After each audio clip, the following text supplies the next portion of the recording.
So the whole goal of homesteading is to utilize your people and your property so that you can become more self-sufficient and you're not having to rely so much on the goods and services of others for the things that you need. And while homesteading can be very rewarding, it doesn't come without a cost. And so what I want to do today is share with you my top 4 categories of expenses you need to consider, and also some tips on how to mitigate those costs if you want to be a homesteader. So the first expense to consider is just the property itself. Now, people have asked, what's the minimum amount of land that you need to have a homestead? Well, that's going to be very dependent on what you want to do with it. How many animals you want to have, the kinds of gardens that you want to have, those kinds of things. But I would say a minimum of 1 acre would be sufficient to do a lot, to be self-sufficient. I know people that have really amazing gardens and they've utilized their space on even as little as a ½ acre. So it doesn't take a ton of land to be a homesteader, to be more self-sufficient. But part of the idea of homesteading is that you're utilizing your property to be more self-sufficient. So the property expense itself, and of course, if you're close to a city, that property is going to be more expensive than farther out. Of course, the disadvantage of being really far away from some kind of city is that you might be very far from a hospital or first responders, that kind of thing. But you need to think about the expense of property itself. Number 2, you need to think about the tools and equipment. So to be a homesteader takes a lot of work. It is hard work. And so it might take, depending on what you want to do with it, if you want to have more tools, and I would recommend having tools, just basic like shop tools. I've got a great shop and we do a ton of projects in there, because one of the things you're going to find they're going to be doing is you're going to be building a lot of stuff. So sheds and putting up fencing and gates and all kinds of things that you're going to be constructing and building. And a lot of this stuff is projects that you are not going to foresee in advance, and you're going to have some of that equipment on hand. So, but you need to go ahead and get some tools. Now, as far as equipment, like bigger equipment, again, this is going to be dependent on your budget. I'm going to talk about that in just a minute, but your budget and what you want to do with it. So like we have a sawmill, so we want to utilize the forests and the trees around here into lumber to build things, and to actually have a family business to be able to sell some of that lumber. We have an excavator. We have some trailers. We have a wood chipper. I mean, just equipment, a side-by-side, a four-wheeler, just things that we've acquired over the years. And we've tried to make it so that we use those items to make money, so to pay it off. So the idea, like with the excavator, working for neighbors, working for other people, so that we can get money from that to pay that off. So if you can't just buy an excavator outright, well, that's one way to go about doing it. But I would say certainly a trailer is going to be very important to have. Some kind of other, I mean, today, we don't have horses, but if you don't want to do horses, then having like a side-by-side or a four-wheeler might be very handy. I mean, running feed and hay around is really nice. And I've got videos on all this stuff that you can check out later. But this is a big portion of the expenses to think about in homesteading, is just the tools and equipment. Anybody can do this. And you're thinking, well, Brian, if the goal is to be more self-sufficient and you're talking about all these expenses of tools and equipment, it doesn't sound very self-sufficient. It doesn't sound like you're relying on yourself more. Well, initially, no. That's true. Initially, no. So these are some of the startup costs with homesteading. So the third category of expenses is your animals or your livestock. Now, we've got goats, we've got chickens, we've got dogs, we've got a cat somewhere. And so these are not cheap, especially up front. Again, up front, yeah, you got to purchase the actual animals. You got to build the infrastructure for them. You got to buy the food, the hay, the straw, all the things that you need. You got to construct. I mean, I've got some of our chickens right here behind me.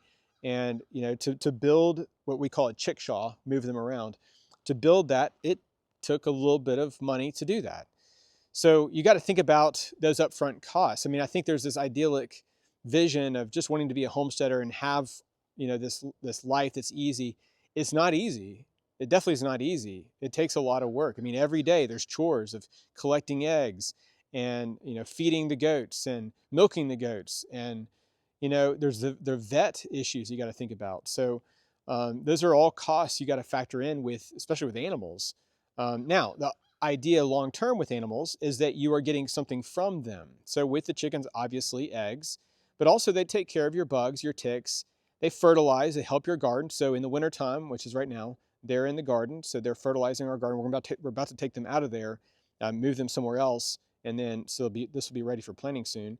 But then you're also getting, from the chickens meat eventually. So, there's a lot of purposes for chickens. Great, great thing. Eat one of the easiest things to have on a homestead.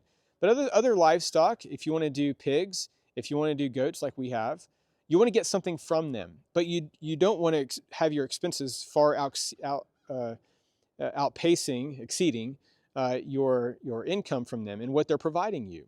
So again, it may not be income like monetary income, but what they are providing that you would otherwise have to go and pay someone else to give you. I mean, right now, there is a major shortage on eggs. And I think a lot of people are thinking, man, it'd be great to have chickens. Well, that's true. That's true. But just know there's going to be some upfront costs with that. With the goats, I had to build a shed over here.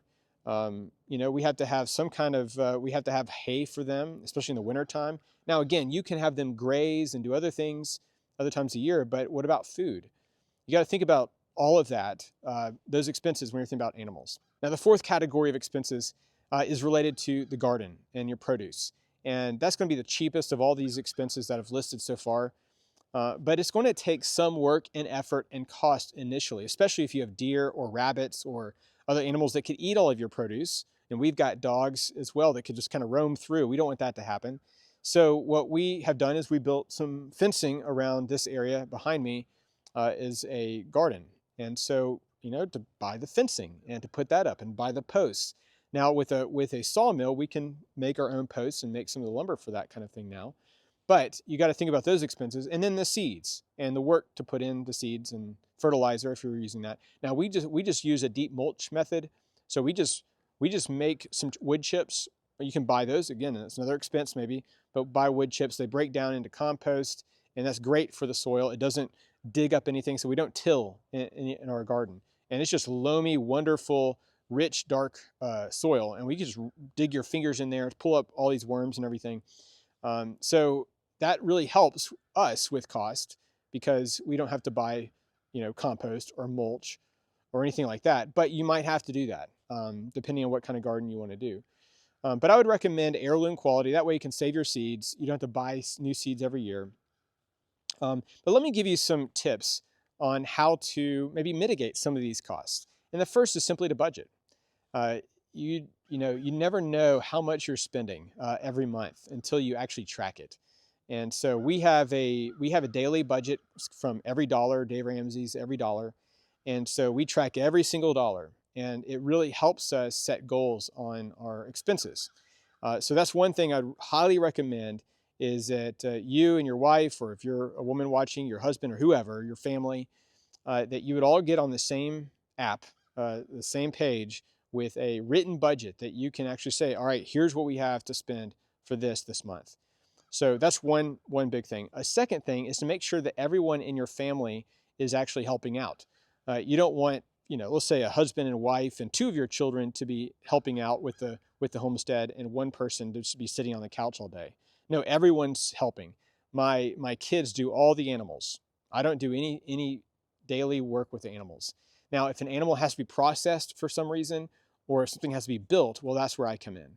But other than that, I don't really do anything with the animals. They do all of it. The milking and the feeding and the watering and everything else with the animals. The gardening, I really don't do anything with the gardening either because they're all helping out with that. So everyone has a job. Everyone has a chore, a duty. So you want to make sure that everyone is working toward the same goal of this more self-sufficient life. I'd say a third tip to help mitigate some of these costs is to utilize your community. So your neighbors, friends. So you might have a piece of equipment or a tool that someone else does not have, and they might have something you need, and you can borrow, you can barter. So let's say you have eggs, someone else has milk, you can barter that way too. So there's all kinds of ways to utilize a community, and even their gifts. Like, someone knows a lot about engineering. Someone might know a lot about husbandry, animal husbandry. I mean, there's all kinds of ways to utilize one another's gifts to make these things cheaper. So you don't have to maybe go buy, a excavator or a trailer if you can just borrow it from someone. And they may need you to help them put in some fencing or something like that. So utilizing your community is a really, I think, a helpful way to mitigate some of these costs.